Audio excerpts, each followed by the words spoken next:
সকালের নাস্তায় ঝটপট একটা বরবটি ভাজি তৈরি করে দেখাবো আজকে আপনাদের। হে এভরিওয়ান, আসসালামু আলাইকুম। কি অবস্থা সবার? সবাই কেমন আছেন? আজকে আমার রেসিপি বরবটি ভাজি। তো প্রথমেই আমি রসুন কুচি, পেঁয়াজ কুচি দিয়ে একটু নেড়ে চেড়ে বরবটি কুচি দিয়ে দিয়েছি এবং দিয়ে দিয়েছি একটা ডিম।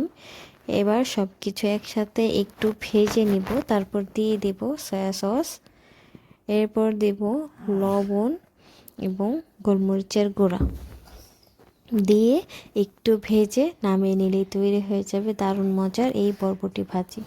এই ভাজিটা খেতে দারুণ মজা এবং রুটি পরোটার সাথে তো অসাধারণ লাগে খেতে। আপনারা চাইলে বাসায় ট্রাই করতে পারেন